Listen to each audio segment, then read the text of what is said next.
Listen, we talk a lot about fixing our careers, fixing our relationships, fixing our goals, but have you thought about fixing your relationship with you? Have you wondered, how do I heal the relationship I have with myself? Because you can't keep building on a cracked foundation, and you can't keep loving others while abandoning you. And you can't lead well if you won't be led into wholeness first. So that's why I'm inviting you to an upcoming masterclass entitled Healing You First. And I'm going to be teaching you the 5 steps on how to heal the relationship you have with yourself. And don't worry, this will not be surface, cute affirmations masterclass. This is going to be real work for the strong ones who are tired of performing peace while feeling broken inside. So if you're exhausted from being the dependable one, where nowhere is safe for you to fall apart, or if you're done measuring your worth by what you produce or how you show up for everyone else, or maybe you're tired and you're ready to finally do the work of coming home to you. This masterclass, I designed it for you. And so in the masterclass, we will be talking about why self-abandonment feels safe but costs you everything, how your past is writing your present choices, and the practical steps to start healing so you can love, lead, and live from a place that's actually whole. So if you're ready to stop hiding behind the hustle, and if you want to stop bleeding on the people you say that you love, and if you're ready to finally feel at home in your own skin, then I want you in this room. So check the show notes right now and sign up for Healing You First. Because the relationship you have with yourself, it sets the tone for every other relationship you have. So I'll see you there on purpose. Well, hello, family. What's up, everybody? Listen, welcome back to the Unmute Your Mind podcast. I'm your host, Coach Lauren J., and I am so glad you're here for another real conversation. The conversation that's going to challenge you, shake up your thinking, but also push you toward actual growth. So if you're new here, this podcast, I promise you it is for high achievers just like yourself that are ready to live a fulfilled life, not just a functional one. And so our goal is to always push people to that next level. So I'm super excited about today's conversation and what we're going to be talking about today. So I hope y'all are ready. And make sure before we hop in, you hit the follow button wherever you are listening to me from, where you're hearing this voice, darling. I need you to hit the follow button. Hitting that follow button helps to get this podcast in front of more eyes. And the more eyes we're in front of, the more impact this voice gets to have. So thank you so much for making sure you hit the follow button. And you always know when a new episode drops as well. So without further ado, we're going to tap right into today's topic. So today's topic, we're going to be talking about how emotional suppression is killing your relationships and why you need to start healing from the inside out.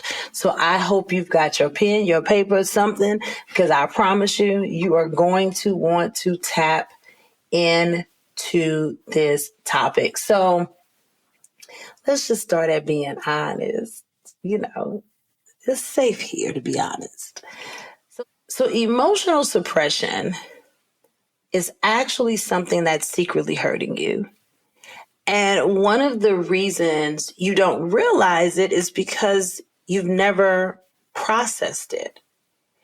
And so while you're thinking that you're pushing your feelings down, that's making you stronger, while you're feeling like, you're keeping it all together and nobody knows that you're really breaking down inside,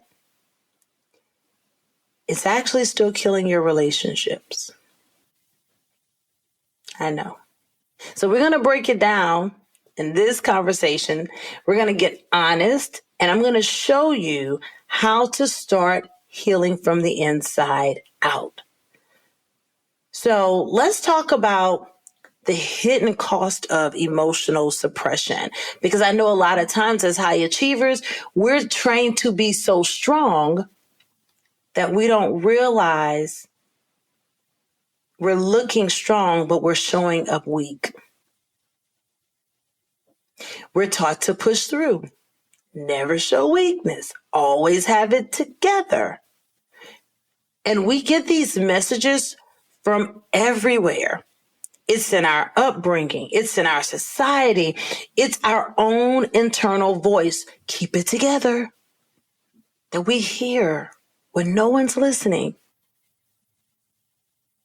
But here's the real and raw truth. When you bottle up your emotions, you're suppressing the very thing that makes you human.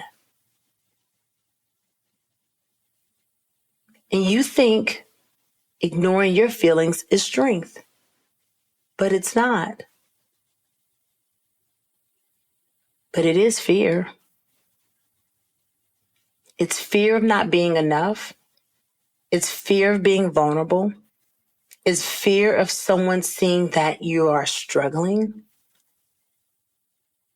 And let's be clear, emotional suppression doesn't just hurt you. It hurts your relationships. The people that have been fighting you to love you,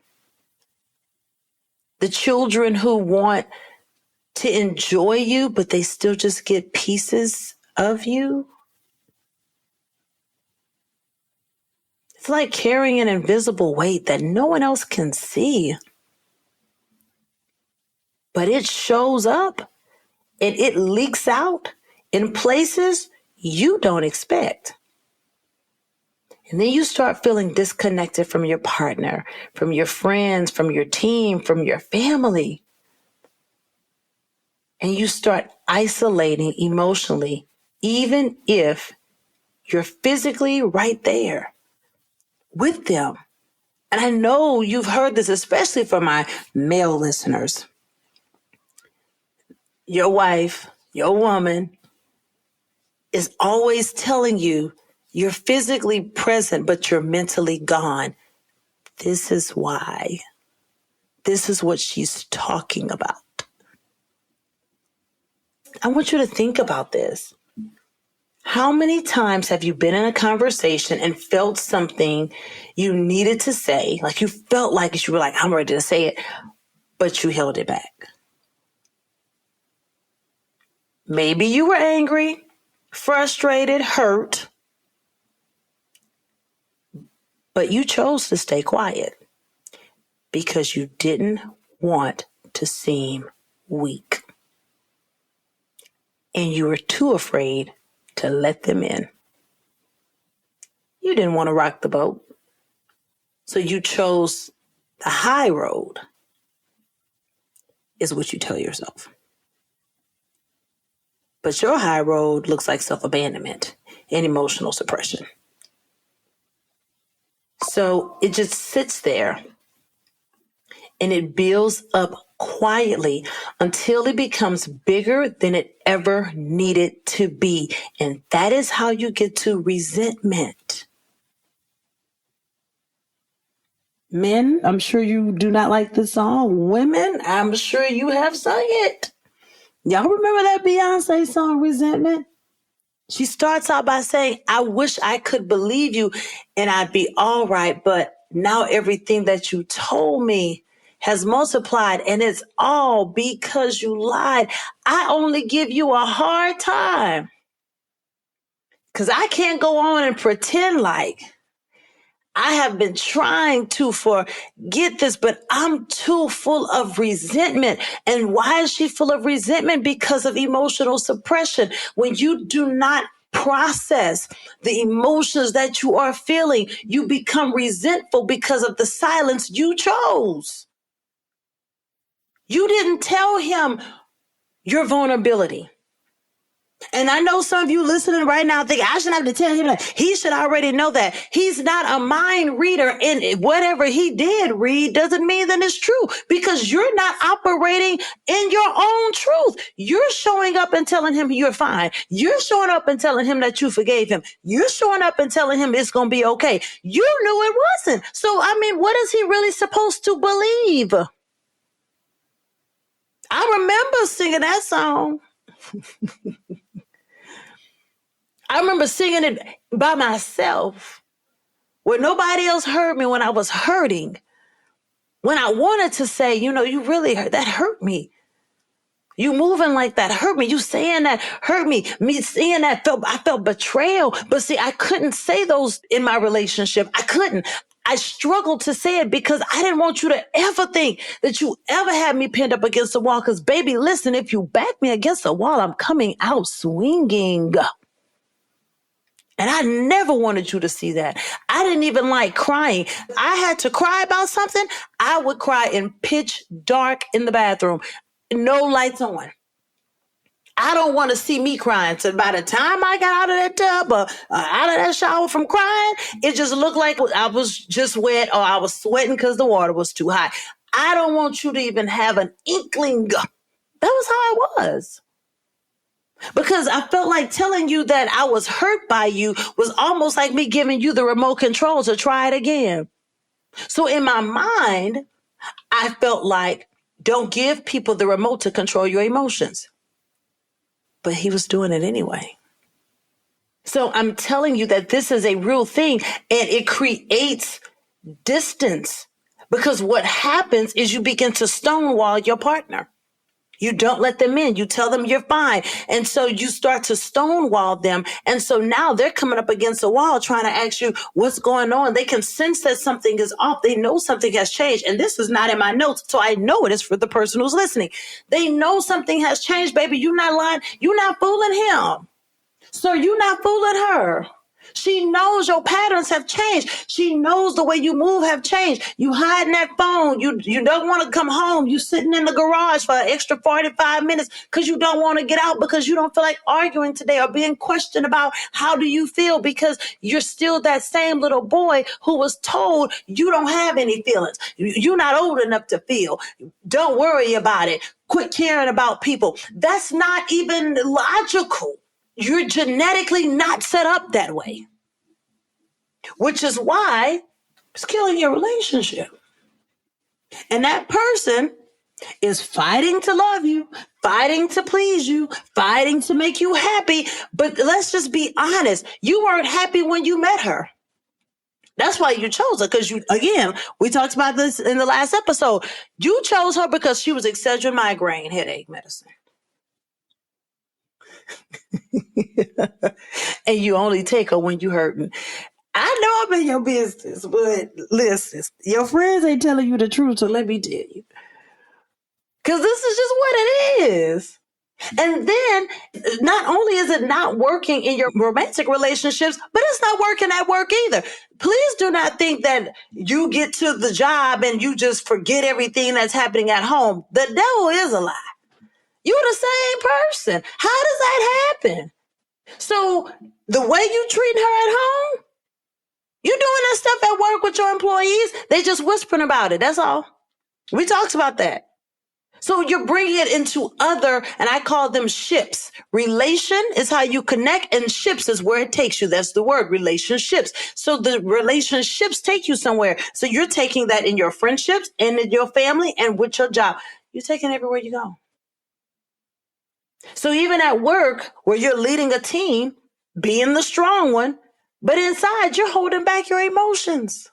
And they can feel it because they don't feel connected to you. They don't feel like there's an authentic connection to even get to know you because you're so guarded, because you, again, are full of resentment and trust issues. You're so afraid of letting people get close to you that you're far from yourself. Both of y'all too far away. So if you're not close to you, they won't be. And then even with your partners feel disconnected from you, but they have no clue how to even start communicating it because we don't know where this conversation is going to go. And you feel disconnected from your partner and you don't know how to start that conversation because you've been taught and trained and positioned and you're in the pattern of not showing them that side of yourself. So you don't. And so emotional suppression leads to misunderstanding, and misunderstanding leads to disconnection. And when you're disconnected from the people you love, you cannot build trust, intimacy, or collaboration. It's too hard for you to build it because, quite honestly, you don't have it within you because you're disconnected from you. So let's talk about the first step to healing. Reconnecting with you. So now that we've kind of called it out, let's talk about what we're going to do about it. First of all, you have to accept that you're not broken. You're just out of alignment with your true self. I tell clients all the time, I'm not here, especially when I'm working with couples, I'm not here to fix your partner. I'm here to fix your system. Because if you fix your system, it's going to solve the problem you have, and it's going to fix your partner without you having to do it. It's going to fix both of you because you can't fix anybody. But if we fix your system, it helps everybody. And so the first step into fixing your system is you have to first reconnect with your emotions. And that's what healing does. It helps you to reconnect with the feeling, which is connecting you back to the human experience because you are human. And I know that sounds like the opposite of what you're used to. You over there cringing right now. Because for most high achievers, it feels very unnatural. It feels like you're losing control. It feels like you're inefficient. It feels very disarming. It's almost like going to the doctor and taking all your clothes off and the doctor bringing everybody in to check you out. I mean, it's just one of those things. It's very naked. Your hands can only cover up so many parts of your body. But you can't keep running from yourself. And you have to acknowledge your emotions, and not just one of them, but all of them. Because when you don't acknowledge all of them, you leave pieces of who you are from a human experience out. That's where you self-abandon. So that doesn't mean acting on every impulse. And it doesn't mean, because I know some of y'all going to go way to the extreme. It doesn't mean every impulse you need, let me say something on it. No. And it doesn't mean you got to spill your guts to everyone you meet. Because let me go ahead and get our Black community together. Stop telling people who they can tell their story to. Please and thank you. If it's my story and I want to tell it, God gonna tell me who to tell it to. I don't need you doing it. One of the gifts that I have that I'm going to share this on the podcast because I've never shared this publicly. One of the things that I do very well, because people listen to me, they read my books, they've been to maybe something I've spoken at. People naturally think that I'm extremely open. I am not. I'm not as open as you think. I have learned the art of giving people slices of me, like a pie. And the worst thing you can do is get with another slice and think that it's safe for you to just say what you want, because I don't do that.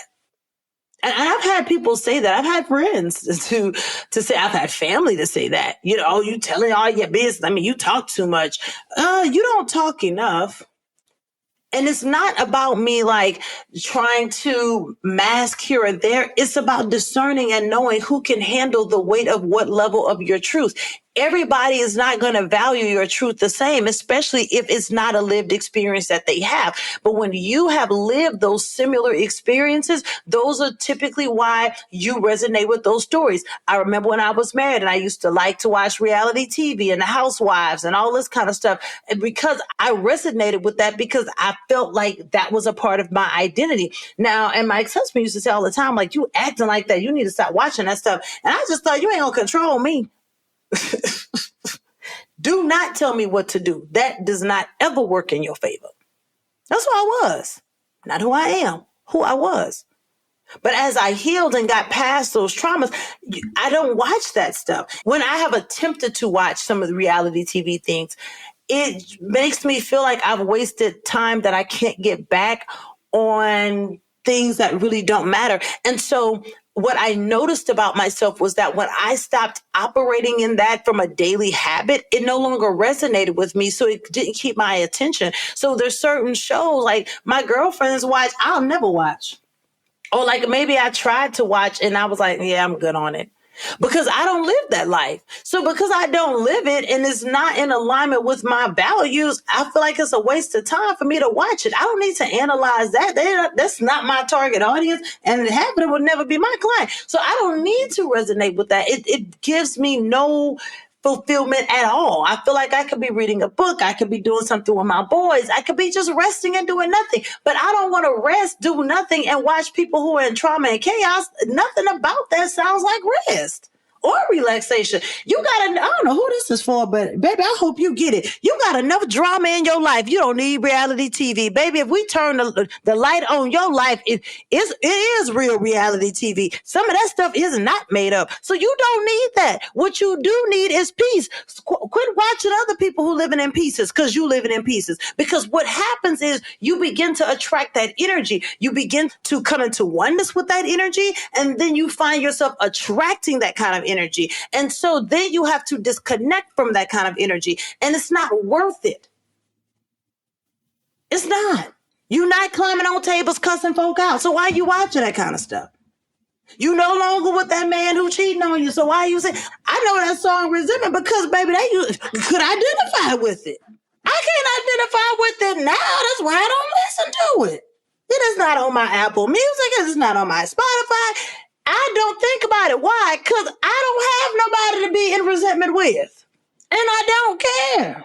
Most importantly. So I'm at peace with me.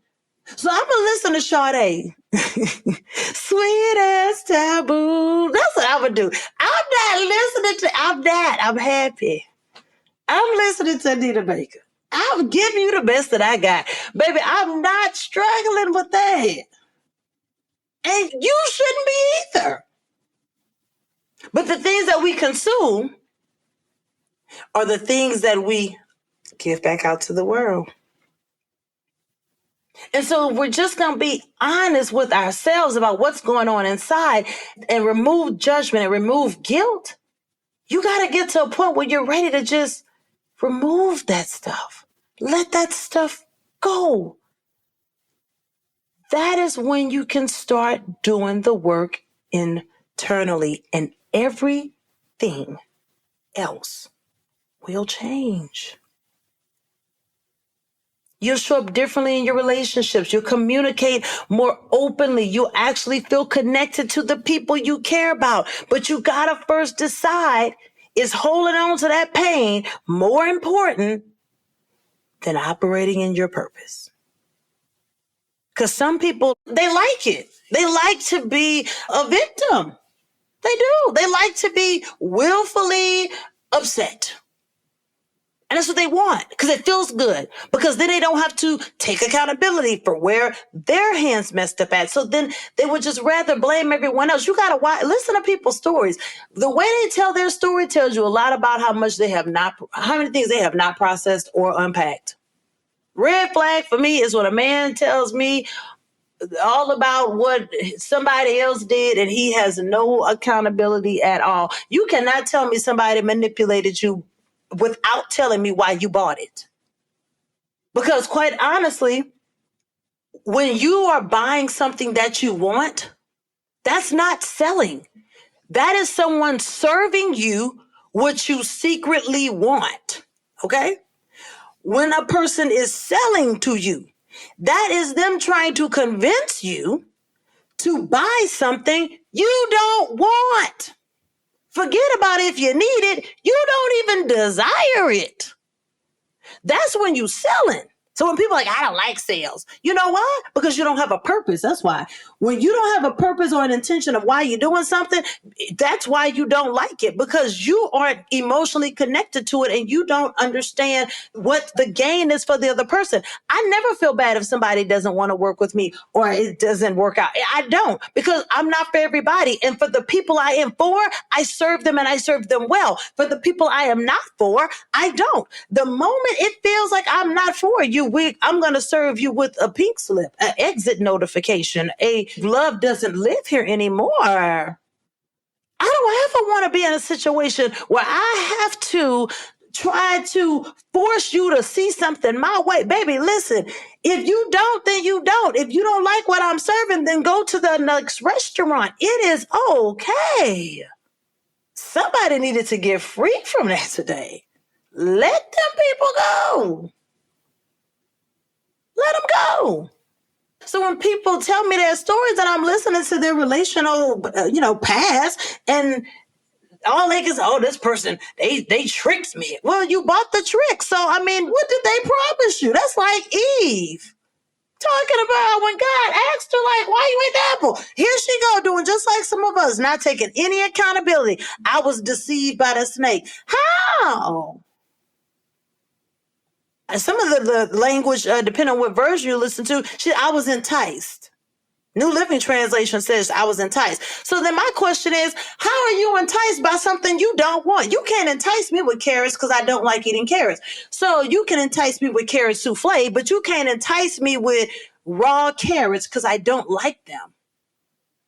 So then the question comes back, okay, the devil lied and said you was going to have power over God. So just tell me the truth and say you wanted to be more powerful than him, because that is what he sold you on. And quite frankly, it was an easy sale. It didn't even take that much. This is really not in my notes, but I just need us to be honest about this, because this is really where the enemy plays in your face and you play your own self. Because at the end of the day, I don't care if that person quote unquote manipulated you. They didn't manipulate somebody who wanted love. They said they were going to love you and do all these things. That's why you bought it. So just tell the truth. They didn't manipulate you. You wanted love. So you bought it. Because all of us have discernment. All of us have this sixth sense. All of us have this other little voice that tells you, don't do that. Stop talking to them. Give them over there. You have it. You just don't listen to it. You know what your value, for some, I didn't never have it. Okay, good. You know what your values are, don't you? You know what you don't want to do, right? So then why would you, again, go back to negotiating with something that's a non-negotiable in your life? At the end of the day, you have to take accountability. You wanted to be more powerful. You wanted to have the relationship. You wanted somebody to want you. You wanted somebody to need you. And that's exactly why you're in prison to them. Period. And this is not about blame. It's about taking accountability, because until you acknowledge it, then we can't deal with it. Imagine what would have happened had Adam and Eve just been honest. Adam said, the woman you gave me. That's why the word you is a judgment word. I'll never forget my therapist telling me this. When I was going through therapy, she said, Lauren, you is a judgment word. And I was like, ooh, you is Y-O-U, 3 letters. I is 1. So then I went to research it in the Bible, like, God, where the first time we saw you at? And where did I find it? It was right there when God came to Adam after they ate that apple, and he asked him where he was. He already knew where he was. And then he asked him, what happened?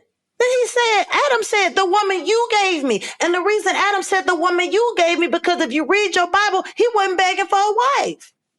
He had a secret desire for companionship because he had named all the animals. He had named all of these things because he had named it. So he had been with God. He had been in purpose with God. Adam went to sleep and he woke up to a wife. Women, that's why men always looking for you to be his peace, because Adam was asleep. Oh, this is not in my notes. Adam was asleep. He woke up to a wife. When you are asleep, you are in peace. He was resting because he had done his work. And then God gave him something that he didn't even feel like that he deserved. But the best gifts, the best favors, the best rewards come when people just pay attention to you. That's why Adam was so overjoyed when he woke up. The New Living Translation says when he woke up, he said, at last, I will name her woman, bone of my bone, flesh of my flesh. He immediately went into covering for her. Immediately, God wasn't like, hey, there's Eve with the thick thighs.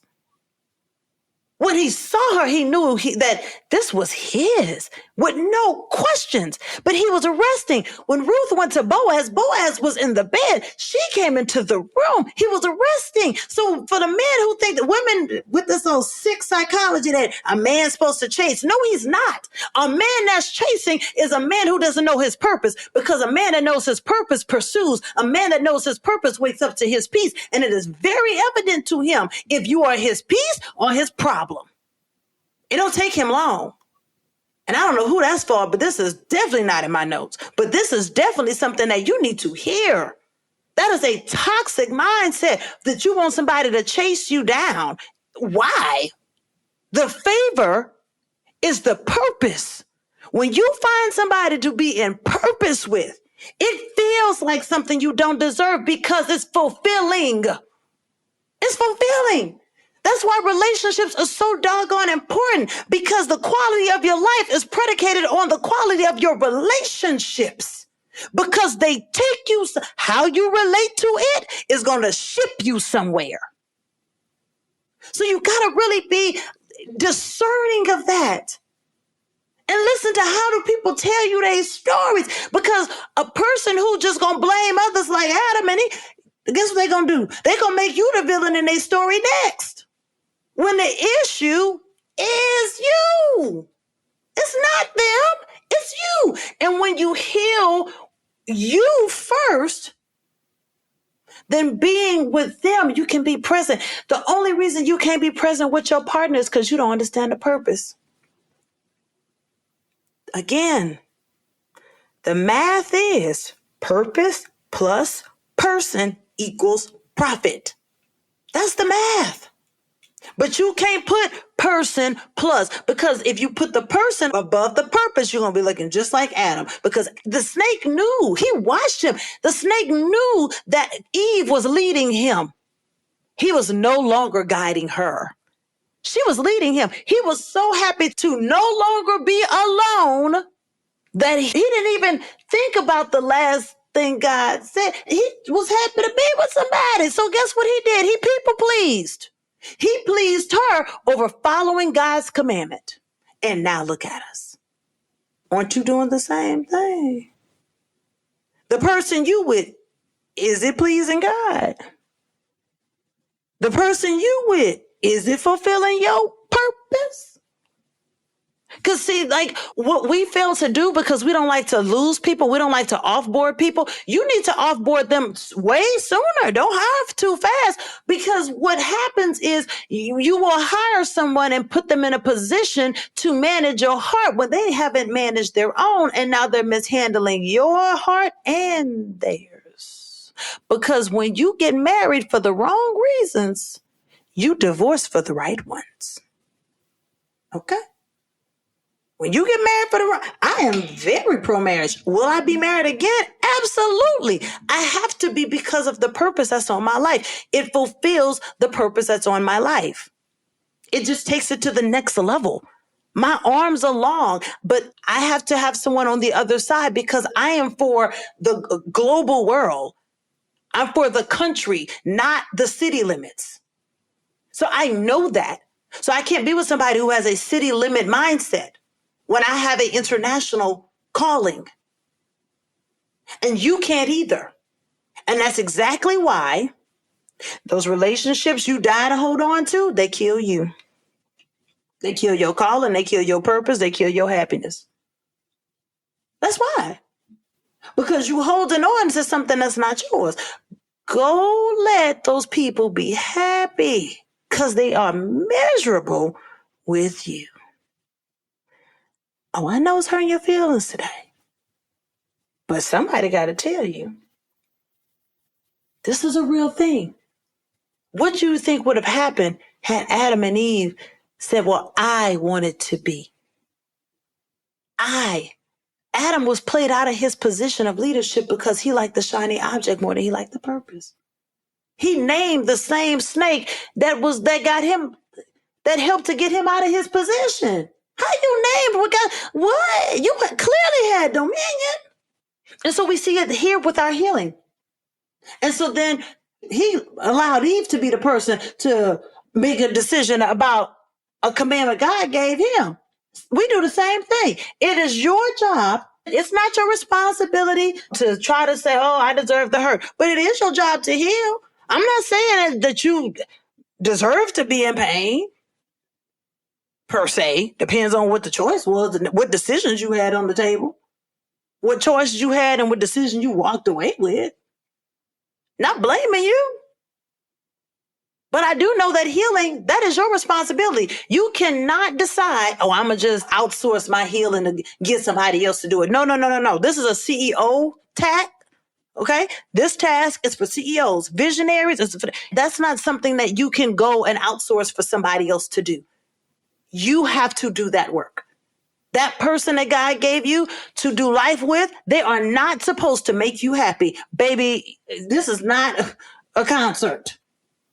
This is real life. So if you're looking for them to make you happy, they didn't even create you, so they don't even know what happiness looks like for you. And you don't know you well enough to tell them. So you have done no work, which means there's no blueprint, no guide on how to love you. And then you want them to just figure it out. That's giving project living. Ghetto. You might as well move to the hood because you living like it in your mind. You might as well let your mind and environment get on the same page and go pay $50 rent on housing and have 30 wires and barbed wires and all whatever else you got to have in the hood to make sure you don't nobody rob you. Because that's how you living in your brain and in your body. And that's exactly why we're having this conversation. It wasn't until I went through my divorce and I made a decision. I was first told, don't move on too fast. I made a decision to say, I'm going to heal and just let other people follow me. I decided to be like Betty Wright. Well, she said, in No Pain, No Gain, that part two, when she took that man back. She said, y'all mad at me. The only difference is y'all know me and I don't know you. It doesn't mean that you didn't take a person back who's cheated on you. So don't try to make me feel like I should be embarrassed by something you sitting next to somebody right now who mishandling your heart. Only difference is I'm singing my story and you paying at the concert to listen. It don't make it any less real. And the reason you can sing that song and me and my baby back together again, you know why? Because you've been one. You've been one. That's why you can sing it. We ain't here to shame you. We just want to be honest. Because the closer we get to understanding that having a piece of a man and a piece of a calling, it'll never really fulfill you, the closer you can start healing and actually get fulfilled. You don't have to not live fulfilled. And so let's get into it. I don't ever leave you without assignments. So let's get into the assignment. I'm going to give you 5 steps on how to start healing today. They're going to be actionable. Don't worry, I'll put them in the show notes so that way you can really start working this. And actually, these are also going to be, I'll give you just kind of a snippet here, but in our upcoming masterclass, this is a non-shameless plug because I'm not ashamed. This is what we're going to be talking about in the masterclass that's coming up. Click the link in the show notes to register. But I'm going to be teaching you the 5 steps on how to heal your relationship with you. Heal you first before you try to heal others. So the first thing that we'll work through is identifying the root cause of your emotional suppression. Because you got to understand why you're holding back and get clarity on the triggers and the beliefs that's driving this. So it's super important. Then number 2, you got to create a safe space for your emotions. You can't heal in a place that shames you. So learn how to create room for your emotions without judgment. Then number 3, practice emotional awareness. Check in with yourself daily. Recognize what you're feeling in the moment so you can process it instead of suppressing it, because it just boils over later. And then you've got to be willing to release the guilt around your enemies and your emotions. Ooh. Stop believing that certain feelings make you weak and certain people have the power to do so as well. Letting go of the guilt that's been holding you hostage is your gateway to freedom. And then number 5, we're going to work through this in our masterclass. Integrate healing into your daily life. So I'm going to teach you how to make these steps a routine. And this is where real lasting change happens. So I'm going to walk you through that process in our masterclass time, because the goal for me is to get you out of this stuck place of emotional isolation. Because I'm tired of you pretending. I know you're tired. If you're doing the act of pretending, I'm tired of doing the watching of it.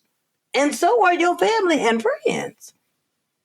Especially when there's another way. And that is what this masterclass that I'm going to be teaching is about.